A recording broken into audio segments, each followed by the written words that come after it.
Salut tout le monde et bienvenue dans cette nouvelle vidéo. Aujourd'hui, je partage avec vous un exercice très intéressant. C'est un exercice type Olympiade de mathématiques qui s'adresse donc pas forcément à tout le monde, mais qui s'adresse aux élèves qui sont passionnés de mathématiques et qui sont intéressés par justement ces compétitions, donc ces Olympiades de mathématiques. C'est un exercice qui porte sur une inégalité et pour le démontrer, il va falloir utiliser une inégalité qui est classique en fait, qui est une propriété ou un théorème que vous devez tous et toutes connaître si vous souhaitez passer des Olympiades ou si vous souhaitez faire des exercices de ce type, entre guillemets, challenge. Les amis, comme d'habitude, si vous appréciez le contenu de cette chaîne, si vous appréciez le contenu des vidéos que je publie, la façon d'expliquer, le temps que je prends pour expliquer chacune des notions, je vous invite vraiment à vous abonner à cette chaîne si ça n'est pas déjà fait parce que ça permettra à ma chaîne de prendre de la visibilité sur YouTube. Et puis n'hésitez pas également à commenter, liker, partager, ça me permet de voir vos réactions si vous avez apprécié ou pas, si vous avez eu d'autres raisonnements, d'autres façons de voir pour démontrer l'exercice. N'hésitez surtout pas, ne soyez pas timide, commentez, tous les commentaires sont acceptés. N'hésitez pas également à me suivre sur les réseaux sociaux, sur Instagram ou Facebook. J'ai une page Facebook et un compte Instagram qui est très actif où je publie quasiment tous les jours. Donc n'hésitez pas à me suivre, n'hésitez pas si vous êtes intéressé par des cours particuliers individuels ou collectifs à me suivre, à m'écrire à mounir.cours.particulier@gmail.com. N'hésitez pas également les amis à vous inscrire à ma newsletter, vous trouverez le lien en description ou encore à me suivre sur Telegram, vous trouverez également le lien en description de cette vidéo. Et donc on va commencer la résolution de cet exercice et je vais commencer par vous expliquer le théorème qu'on va utiliser pour démontrer cet exercice. Alors les amis, l'exercice qu'on va résoudre est le suivant. Donc on va considérer trois réels, x, y, z, trois réels strictement positifs, d'accord? Trois réels strictement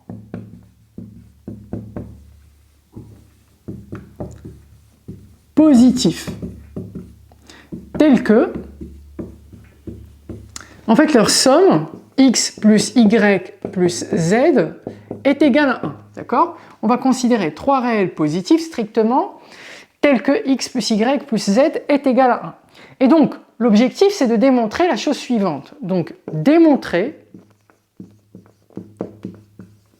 que si vous faites 1 plus 1 sur x, d'accord? Que vous multipliez par 1 plus 1 sur y, que vous multipliez par 1 plus 1 sur z, eh bien tout ceci est supérieur ou égal à 64. Alors, x, y et z sont trois réels strictement positifs, ça veut dire strictement supérieurs à 0, tels que la somme, dont la somme est égale à 1, et il faut démontrer que ce produit, 1 plus 1 sur x, facteur de 1 plus 1 sur y, facteur de 1 plus 1 sur z, ce produit est supérieur ou égal à 64. Comment est-ce qu'on va pouvoir intervenir, comment est-ce qu'on va raisonner pour pouvoir démontrer ça et surtout, quelle est cette mystérieuse inégalité nécessaire qui va nous permettre de démontrer facilement cette inégalité-là. Alors les amis, cette inégalité est l'inégalité suivante, c'est le théorème suivant. Donc, théorème.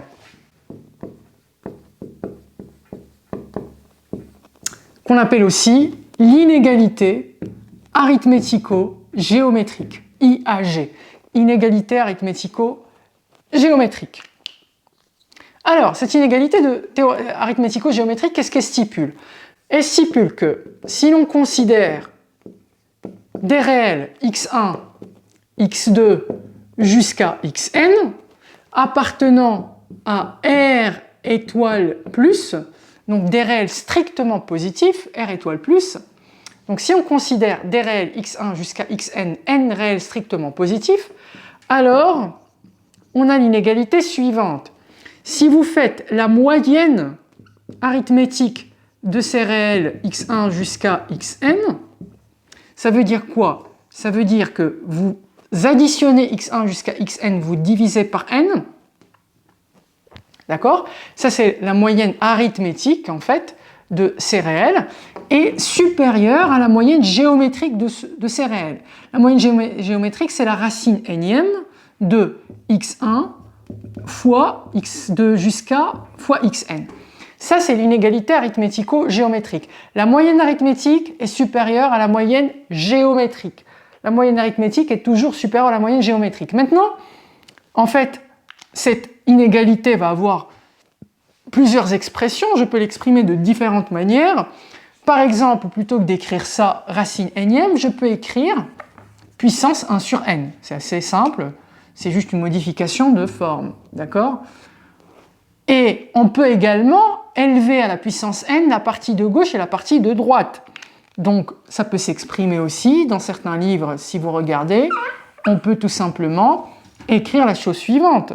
Écrire tout ça puissance n est supérieur à ce produit.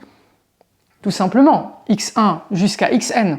Donc vous pouvez choisir la forme qui vous convient, mais il faut absolument retenir cette inégalité. En tout cas, comme je l'ai dit en introduction, si vous souhaitez passer des olympiades ou aller faire des concours, par exemple, de mathématiques qui nécessitent justement, qui contiennent par exemple des exercices sur les inégalités. C'est une inégalité qui est classique, qu'on peut démontrer de différentes manières. Je consacrerai une vidéo spéciale aux différentes façons de démontrer cette inégalité. Mais il va falloir évidemment essayer de l'appliquer. Maintenant, la question que vous devez vous poser, c'est la question suivante. Comment appliquer cette inégalité pour pouvoir démontrer l'inégalité qui est demandée à l'exercice, pour pouvoir résoudre l'exercice qui est en miniature de cette vidéo que je viens d'écrire également.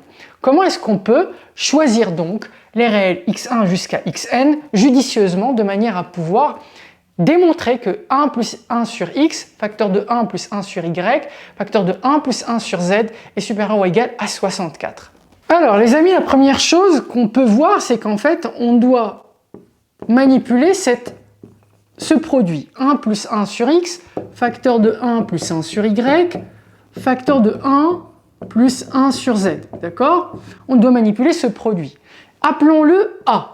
D'accord? Et essayons de développer ce produit pour voir à quoi il pourrait ressembler si on le développe. Donc je vais distribuer la première parenthèse sur la deuxième. Qu'est-ce qu'on obtient? 1 fois 1, ça fait 1, plus 1 sur y. Ensuite, ça nous fait 1 sur x, plus 1 sur xy. Puis ensuite, on va distribuer sur la deuxième parenthèse. Donc qu'est-ce qu'on obtient? On obtient 1 plus 1 sur z, plus 1 sur y, plus 1 sur yz, plus, si je distribue le troisième élément ici, le troisième terme, 1 sur x, plus 1 sur xz, et puis je distribue le dernier, ça fait 1 sur xy, plus 1 sur xyz. Donc voilà ce terme A développé. En réalité, c'est assez simple, puisque on additionne 1 à 1 sur x plus 1 sur y plus 1 sur z, ensuite 1 sur xy, 1 sur yz plus 1 sur xz, et enfin 1 sur xyz. Donc je vais le réécrire de manière plus intuitive, on va dire. Je vais réordonner les termes que je viens de trouver. Donc si on le réordonne, qu'est-ce qu'on trouve? 1 plus 1 sur x, plus 1 sur y, plus 1 sur z, plus 1 sur xy, plus 1 sur yz, plus 1 sur xz, et puis, pour finir, 1 sur xyz. Alors jusqu'ici, je fais du développement, c'est sympa, mais ça ne nous renseigne pas sur, justement, cette inégalité. Comment est-ce que je peux démontrer? Vous avez même peut-être l'impression d'avoir un peu plus complexifié l'expression de cette inégalité. Comment est-ce que, à travers ça, je peux voir une inégalité arithmético-géométrique? Eh bien, c'est assez simple en réalité, ça n'est pas si compliqué que ça à voir. Si vous remarquez, essayons d'appliquer l'inégalité, par exemple, arithmético-géométrique à des éléments qui sont semblables. 1 sur x, plus 1 sur y, plus 1 sur z. D'accord? Essayons d'appliquer l'IAG à ces trois éléments. Alors, si j'applique cette inégalité à ces trois éléments, qu'est-ce que je trouve? Alors, les amis, c'est très simple en réalité. Si je veux appliquer l'inégalité arithmético-géométrique à la somme 1 sur x plus 1 sur y plus 1 sur z, vous êtes d'accord? Si ça c'est mon x1, ça c'est mon x2, ça c'est mon x3, si je divise ça par 3, ça va être supérieur ou égal à quoi? La racine cubique de 1 sur x fois 1 sur y fois 1 sur z. Donc ça nous fait 1 sur x, y, z, d'accord? Très bien. Donc, si on note par exemple petit a égale 1 sur racine cubique de 1 sur racine cubique de x, y, z en fait, parce que ça, j'appelle ça petit a, d'accord? Qu'est-ce qu'on va avoir? Alors qu'est-ce qu'on a? On a 1 sur x plus 1 sur y plus 1 sur z, ça, c'est supérieur ou égal à ce fameux, à 3 fois petit a, d'accord? Donc, ça, c'est supérieur ou égal à 3 fois petit a. Très bien. Bien sûr, n'oubliez pas, mon petit a, c'est ça, d'accord? C'est 1 sur racine cubique de x, y, z. Ok, très bien.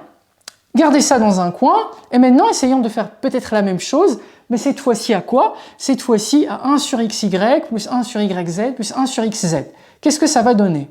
Alors, la même chose appliquée à 1 sur xy plus 1 sur yz plus 1 sur xz, si vous divisez ça par 3, c'est supérieur ou égal à racine cubique du produit. Donc, comme je multiplie 2 fois x fois x, y fois y et z fois z, c'est comme si on avait 1 sur, ici en bas, x, y, z, le tout puissance 2, n'est-ce pas? Parce qu'à chaque élément, x est multiplié par lui-même une fois, y est multiplié par lui-même une fois, et z pareil. Donc ça, c'est quoi en fait? C'est comme si vous aviez racine cubique de 1 sur x, y, z, le tout au carré, d'accord? Ok, et donc, ça c'est quoi en fait? Ça c'est mon fameux a, parce que j'ai posé tout à l'heure a égale à racine cubique de 1 sur x, y, z. Donc, c'est comme si vous aviez en fait tout ça. Ça c'est a au carré en fait, d'accord? Parce que comme c'est petit a racine cubique au carré, ça nous fait a au carré. D'où, qu'est-ce qu'on peut déduire ici? Alors du coup, qu'est-ce qu'on déduit? Alors 1 sur xy plus 1 sur yz plus 1 sur xz, tout ça est supérieur donc à 3a au carré. D'accord? 3a au carré. Donc, on a cette somme qui est supérieure à 3a au carré. Tout à l'heure, la somme 1 sur x plus 1 sur y plus 1 sur z est supérieure. On a trouvé que c'était supérieur à 3a. Ça, c'est supérieur à 3a carré. Qu'est-ce qui nous manque? Il nous manque la première partie, le 1, et le x, y, z. 1 et x, y, z. Donc, a, qui est en fait ce que j'ai écrit tout à l'heure, 1 plus 1 sur x plus 1 sur y plus 1 sur z, plus 1 sur xy plus 1 sur yz plus 1 sur xz, plus 1 sur xyz. Ok, très bien. Donc ce a, en fait, il est supérieur à quoi? Donc il est supérieur à 1 plus ces trois trucs, cette somme-là, 1 sur x plus 1 sur y plus 1 sur z, on a trouvé que c'était supérieur à 3a, n'est-ce pas? Ça, on a trouvé que c'était supérieur à 3a au carré. Et en fait, c'est quoi 1 sur x, y, z? C'est a au cube, n'est-ce pas? Parce que j'avais pris a égale à racine cubique de 1 sur x, y, z. Donc si vous élevez ça au cube, en fait, a au cube, ça vous fait 1 sur x, y, z. Donc ça, c'est a au cube. D'accord? Donc, on a cette inégalité. L'inégalité suivante, donc notre expression grand A est supérieure à ça. Et ça, c'est quoi, les amis? Qu'est-ce que ça vous rappelle, ça? Qu'est-ce que ça vous rappelle? Ça ne vous rappelle pas quelque chose de commun? C'est l'inégalité, c'est l'identité remarquable A plus B, le tout au cube. Souvenez-vous, A plus B, le tout au cube, c'est A au cube plus 3A carré B plus 3AB carré plus B au cube. C'est la même chose ici, sauf que le qui va jouer le rôle du premier terme ici, c'est 1, donc c'est 1 c'est 1 au cube, 3a carré b, donc 1 au carré fois a, plus 1 fois a au carré, plus a au cube. En fait, ça, je peux l'écrire sous forme factorisée. Et comment je vais l'écrire sous forme factorisée? Du coup, ça, grand A est supérieur ou égal à 1 plus petit a au carré. Évidemment, avec petit a, n'oubliez pas, c'est quoi? On n'oublie pas ce que c'est, parce que des fois on calcule, mais on oublie ce qu'on fait. Petit a, c'est la racine cubique de x, y, z. Ok, donc Voilà une première inégalité qui nous rapproche peut-être de la preuve du résultat final, à savoir que A, en fait, on doit finalement démontrer qu'il est supérieur à 64. Comment faire maintenant? Donc, évidemment, les amis, si vous avez compris jusqu'ici, à n'importe quel moment, vous pouvez mettre la vidéo sur pause et puis essayer de continuer par vous-même. Essayez de vous interroger par vous-même sur les moyens qu'on va mettre pour pouvoir continuer la démonstration et arriver à démontrer à partir de là, à partir de ce moment-là, que c'est supérieur ou égal à 64. Alors, la suite est assez simple, les amis, puisque en fait, il va falloir encore une fois appliquer l'inégalité arithmético-géométrique. Cette fois-ci, le plus simple, en fait, c'est de l'appliquer à x, y et z. Si vous faites x plus y plus z divisé par 3, et bien ça, c'est supérieur ou égal à quoi? À racine cubique, en fait, de x, y, z, n'est-ce pas? Donc, or, x plus y plus z, c'est égal à quoi? C'est égal à 1. Alors, qu'est-ce qu'on peut déduire? On peut déduire que 1 tiers est supérieur à racine cubique de x, y, z, n'est-ce pas? D'où 1 sur racine cubique de x, y, z, en fait, c'est quoi? C'est supérieur à 3, d'accord? Donc, et ça, c'est quoi? Ça, c'est A. Alors, en fait, A, petit a, est supérieur ou égal à 3. Très bien, et bien là, on a presque fini. Petit a est supérieur ou égal à 3. Comment est-ce qu'on peut conclure? C'est assez simple, les amis, en réalité, puisqu'on a démontré que A était supérieur à 1 plus A le tout au cube, on sait que A est supérieur à 3, oui, donc grand A est supérieur à 3 plus 1, ça fait 4 au cube, et 4 au cube, c'est 64. Donc, d'où notre A qui est 1 plus 1 sur x, facteur de 1 plus 1 sur y, facteur de 1 plus 1 sur z, c'est supérieur ou égal à 64 dans ces conditions. Donc, un superbe exercice, une très belle application de l'inégalité arithmético-géométrique pour démontrer que ce produit est supérieur ou égal à 64. Voilà les amis pour cette inégalité, voilà pour cette démonstration très intéressante. C'est une très belle application de l'inégalité arithmético-géométrique. J'espère que vous avez compris chacune des étapes décrites dans cette vidéo. J'espère que vous vous inspirerez de cette démonstration, de cette inégalité pour faire d'autres exercices. N'hésitez pas les amis, si vous avez apprécié évidemment, à liker, partager, commenter. Si vous n'êtes pas encore abonné, n'hésitez pas à vous abonner, ça prend une seconde. N'hésitez pas les amis également à m'écrire à mounir.cours en particulier @gmail.com si vous êtes intéressé par des cours particuliers, individuels ou collectifs. N'hésitez pas également à me suivre sur les réseaux sociaux, Instagram, Facebook, et puis à vous inscrire à ma newsletter. Et je vous dis les amis à très bientôt pour une nouvelle vidéo sur cette chaîne.